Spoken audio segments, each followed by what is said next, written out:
Quand j'étais aux États-Unis dans les années 90, beaucoup de gens ne savaient même pas comment prononcer mon nom chinois. Xi? Ixi? 11? Salut, je m'appelle Joe Wong. Je suis un comédien qui a passé la moitié de sa vie en Chine et l'autre aux États-Unis.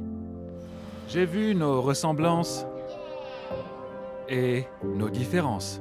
À mon avis, nos aînés ont des conditions de vie difficiles aux États-Unis. Ils doivent même se lancer à la course à la présidentielle. J'ai constaté de nombreux changements dans le monde entier, mais surtout en Chine. Quand je suis revenu en Chine, de nombreux endroits étaient méconnaissables. Les changements de ces 50 ou 60 dernières années surpassent ceux survenus sur plusieurs millénaires. La machine peut servir 850 plats à l'heure. Une énergie débordante, un foisonnement d'opportunités. Parfois, je me sens émue. Je m'assois avec eux et je suis émue. On n'aurait jamais cru mener ce genre de vie. Une bonne manière de comprendre ces changements, c'est à travers l'une de nos obsessions nationales.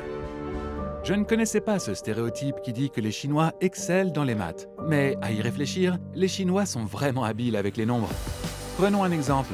Le 11-11 ou 11 novembre était au départ une fête pour les célibataires. Parce que être un, c'est être seul. Mais plus tard, cette fête s'est transformée en journée d'importantes soldes en ligne. C'est symbolique de la manière dont le monde virtuel est entré dans le cœur des Chinois. Et la vie numérique n'influence pas seulement notre façon d'acheter. De l'éducation Bonjour, professeur. à la médecine, dans chaque partie de cet immense pays si plein de diversité. Même en comparant à il y a 10 ans, c'est un monde différent. Les smartphones ont changé le mode de vie. Je m'appelle Ying Xuanran. C'est frais et pas cher. Acheter et vendre en ligne est si loin de ce que j'ai connu dans mon enfance. Quand j'étais petit, on ne pouvait même pas acheter de manteaux dans les boutiques.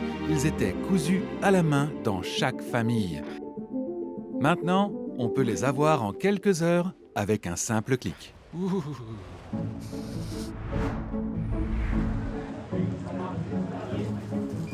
Chaque jour, des centaines et des milliers d'étudiants viennent à l'université Taobao pour se former au commerce en ligne. Ils viennent des 4 coins du pays. Ici, ils peuvent se former à une grande diversité et une grande richesse de savoir. Par exemple, comment ouvrir une boutique Taobao? Comment faire du streaming en direct? 5, 4, 3. C'est parti.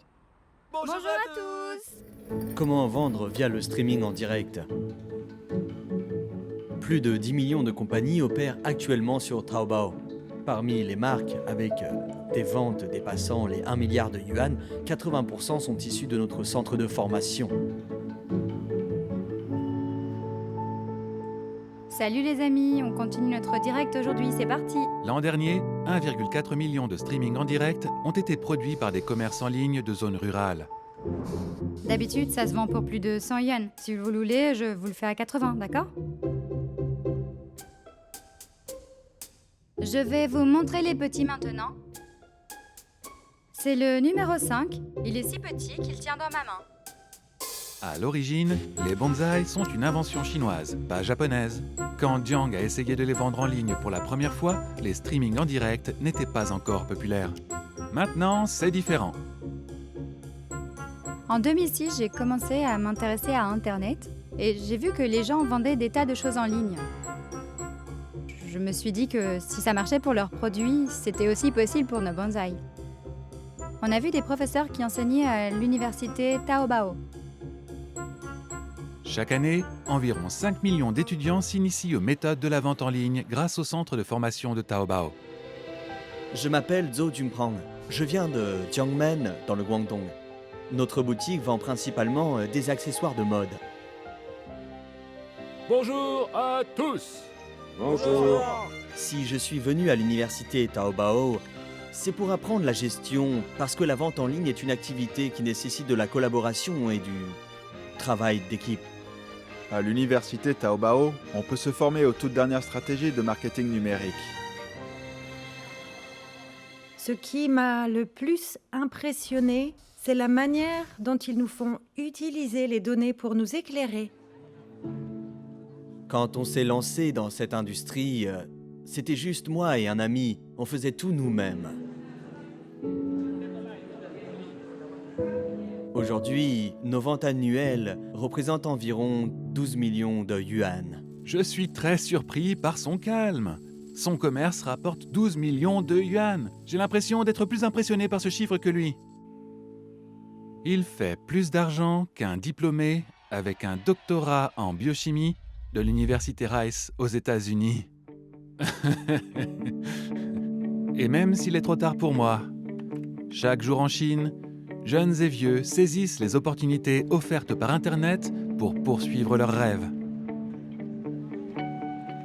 L'année dernière, en 2019, le volume des transactions des streamings en direct de Taobao s'est élevé à 200 milliards de yuan. Si la technologie 5G est plus largement utilisée, nous espérons doubler ce montant.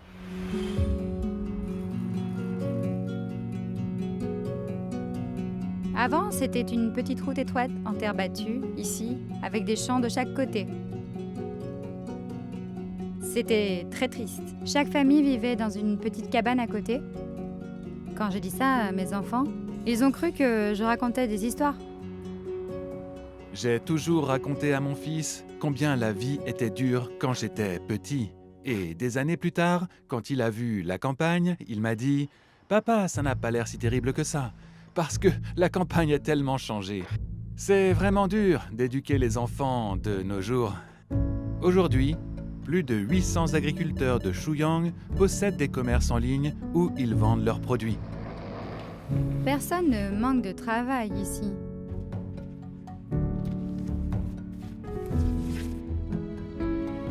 Elles me rappellent les femmes que j'ai connues dans mon enfance. Elles sont très travailleuses et je suis très heureux de voir qu'elles peuvent utiliser le streaming en direct pour vendre leurs produits plus efficacement. La vente en ligne a changé les habitudes de loisirs. Quand j'étais petit, les gens allaient au marché local pour se retrouver et prendre l'air après le dîner. Maintenant, après manger, les gens se baladent sur les marchés numériques comme Taobao et JD. Mais bien sûr, acheter en ligne ne permet pas de tout faire. Par exemple, on ne peut pas sentir l'arôme d'une orange. Parfois, on a besoin de tâter un fruit pour savoir s'il est mûr. Alors, l'un des plus célèbres vendeurs en ligne de Chine essaye d'apporter le côté pratique du numérique dans le monde réel. Je m'appelle Du Hanqi, je tiens un blog maternité et petite enfance. Je choisis le shopping en ligne quand je suis trop occupée. Mais si j'ai le temps, je préfère acheter en magasin parce que je peux m'assurer que les produits sont frais. Ces 10 dernières années, le commerce en ligne a fait un bond extraordinaire en Chine. Mais récemment, j'ai remarqué que certaines grandes villes s'efforçaient de garder le meilleur des deux mondes. Seven Fresh estompe la frontière entre achat en ligne et hors ligne. La clé, c'est la numérisation des magasins. Cette numérisation commence avec le matériel de shopping. Je trouve que ce caddie est très pratique. Je peux payer n'importe quand, sans faire la queue à la caisse, et ça fait gagner du temps. Il y a une caméra ici qui peut voir tous les produits que le client a mis dans le caddie. Elle est ici. Le capteur identifie le poids et vérifie si le produit a été scanné. La numérisation de la vie hors ligne est une tendance croissante en Chine. L'achat en ligne fusionné avec l'expérience hors ligne pourrait à nouveau changer les modes de shopping. En plus de pouvoir sentir les produits, on peut aussi utiliser les outils numériques pour obtenir des informations supplémentaires. Ça me permet de vérifier l'origine des produits. Je peux voir que ces noix à la peau fine viennent du Xinjiang. Ces informations indiquent que le transport se fait dans un strict respect de la chaîne du froid et qu'elles arrivent au magasin le jour suivant l'envoi. Leur fraîcheur est garantie. Je pense que la technologie a beaucoup changé nos vies et j'apprécie beaucoup ces transformations. Il ne s'agit pas seulement de rendre les magasins physiques plus semblables aux boutiques en ligne. Les magasins de briques et de ciment permettent également d'améliorer l'expérience d'achat en ligne. Du aurait pu scanner ses produits et les faire livrer directement jusqu'à chez elle. Quand une commande est faite et qu'elle m'est assignée par le système, je sélectionne les produits et les place dans le sac. Elles seront envoyées dans les 3 minutes qui suivent.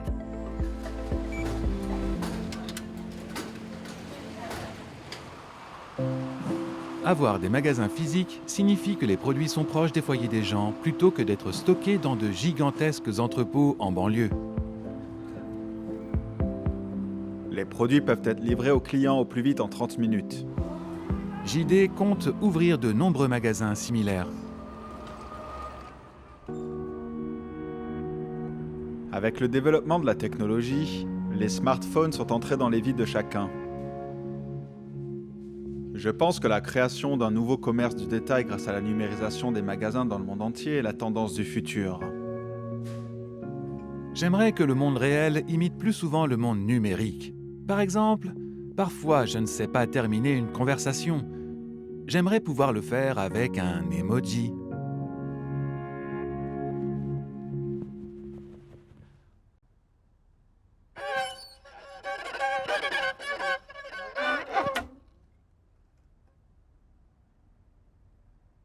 Vous l'entendez, je joue du violon depuis ma tendre enfance.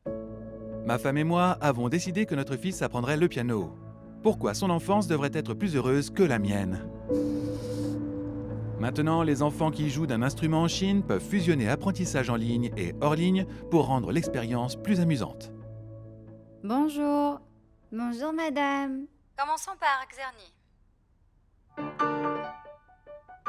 Ce que je préfère, c'est jouer Bach et des sonatines.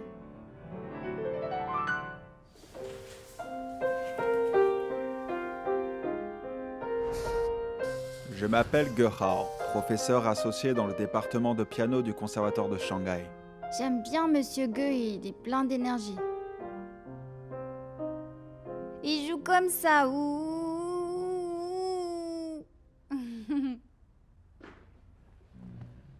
À chaque leçon, je donne des devoirs pour la semaine. Et ensuite, ils doivent pratiquer. Tu t'es exercé? Bien, alors on commence par les bases.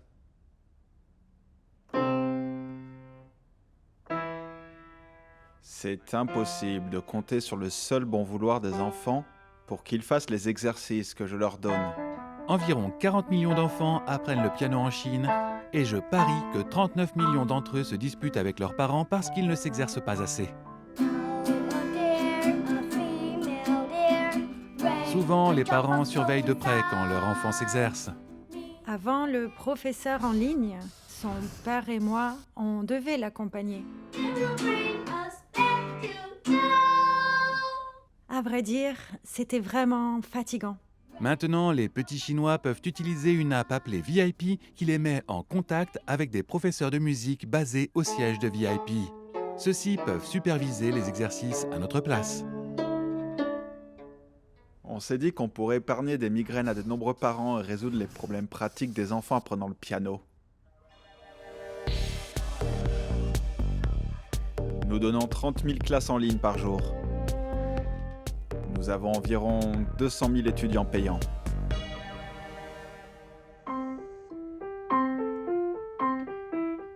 Je viens de terminer une leçon avec VIP. Le professeur m'accompagne bien pendant que je m'exerce. Aujourd'hui, l'intonation est bonne. J'aime bien apprendre en ligne. J'aime bien jouer du piano. Très bien, tu as très bien joué le dernier morceau. Il y a encore du chemin. À la prochaine! Au revoir. Mais Internet a réduit les distances, tant dans l'éducation que la médecine. Ma mère est médecin. Et quand j'étais petit, les villageois venaient chez nous au beau milieu de la nuit avec leurs enfants malades. Et j'attrapais à peu près tous les virus qui y passaient. La numérisation permet de réduire l'écart de l'accès aux soins entre les grandes villes et les campagnes.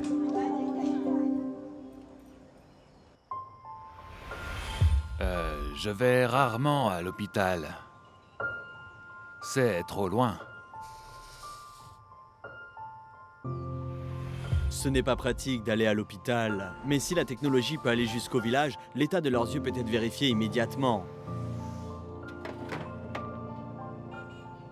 Je suis myope depuis le CE1 et ce n'est vraiment pas agréable. Le docteur me montrait un E avec une baguette et demandait dans quelle direction il était tourné. J'étais terriblement nerveux parce que je ne voyais même pas la baguette. Il est temps de faire un test de vision. Sa cataracte s'est développée très vite cette année. Avant, ça allait, mais maintenant, il voit Tu très flou. regardes la télé du matin au soir. Le front vers l'avant.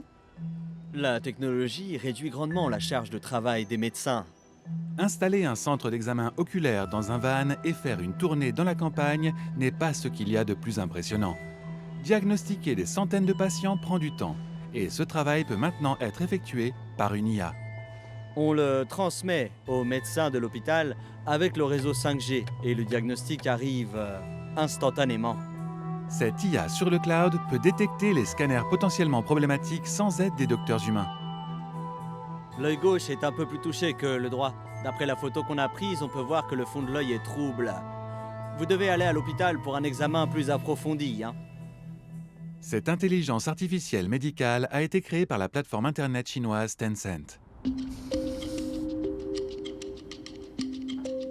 Je m'appelle Tian Tianyi, je travaille au département santé et médecine de Tencent. Cette image, capturée par le rétinographe, sera ensuite chargée sur notre serveur cloud, où l'IA l'analyse et la traite. Nous avons découvert que, comparé à celle d'un docteur seul, les erreurs de diagnostic sont réduites de 30%. L'IA utilise une technique appelée l'apprentissage automatique pour déterminer si un œil scanné est sain ou s'il présente une maladie grave. Elle le fait de la même manière que les humains. En grandissant, nous apprenons à distinguer différents animaux ou différentes plantes. En fait, nous nous entraînons à interpréter toutes sortes de données. Les enfants apprennent à reconnaître un chat en voyant de nombreux chats. Ils reconnaissent alors ses caractéristiques, oreilles pointues, petit nez, queue vers le haut. Un parent ou quelqu'un d'autre dira à l'enfant s'il se trompe ou non. Il lui donne un retour. C'est le même processus que l'entraînement de notre réseau neuronal. Si on montre à l'IA de nombreux scans correctement déterminés comme des yeux souffrant de glaucome, elle apprend à identifier les signes caractéristiques d'un glaucome et tout problème sera ensuite signalé au véritable docteur. Les vaisseaux sanguins à l'arrière de l'œil peuvent également indiquer d'autres problèmes. Ce sont toutes des images d'accidents vasculaires cérébraux. Il y a des changements assez évidents. Par exemple, la courbure est plus large, les veines s'agrandissent, les artères sont plus étroites. Alors, si l'IA détecte ces changements, elle permet un diagnostic et un traitement rapide. Si l'IA repère les signes à temps, un patient peut recevoir un traitement plus tôt. C'est également vrai pour l'hypertension qui pourrait ne pas être détectée à temps à cause des mauvaises conditions d'accès à la médecine. Elle n'a aucun problème. Grâce au diagnostic de notre IA, nous avons vu que ses yeux sont en parfait état.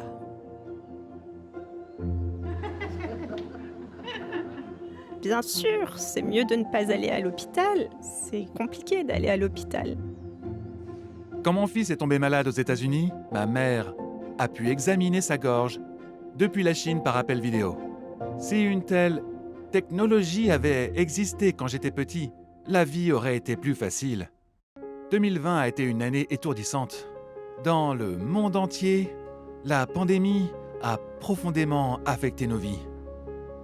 En Chine, la popularité des smartphones et la numérisation des services au quotidien a grandement impacté la manière dont les gens ont vécu la pandémie. Je m'appelle Christopher Andrew Hill, je vis en Chine depuis juin 2008. Le Britannique Chris est tombé amoureux, s'est marié et a eu un enfant. Maintenant, il voit Wuhan comme son foyer. Sa belle-mère y est la patronne d'un restaurant de nouilles traditionnel. Bonjour, ça va? Il m'aide et il me soutient. Il fait même les tâches ménagères à la maison. Il s'occupe des enfants quand je suis au restaurant.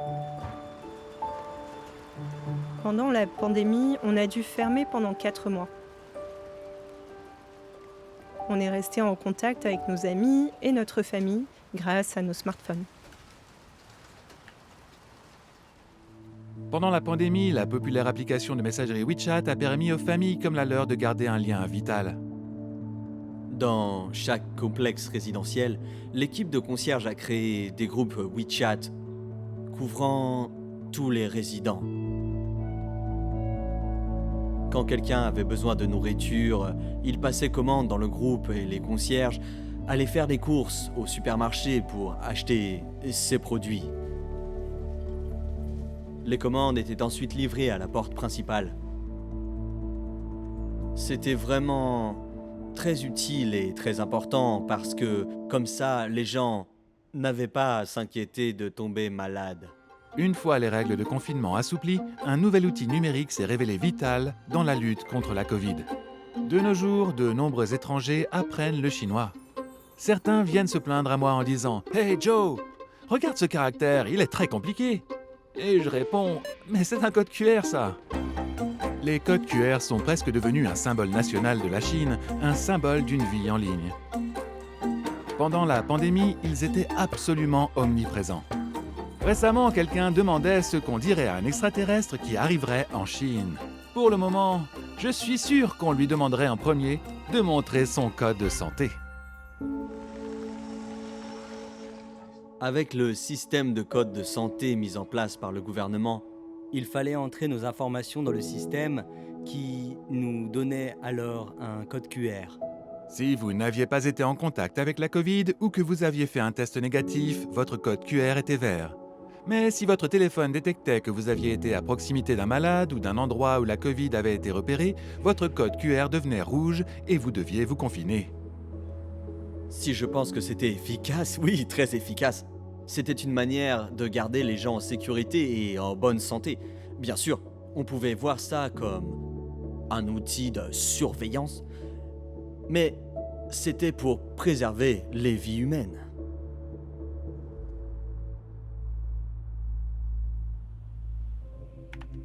La pandémie a encore accéléré la numérisation déjà bien avancée en Chine.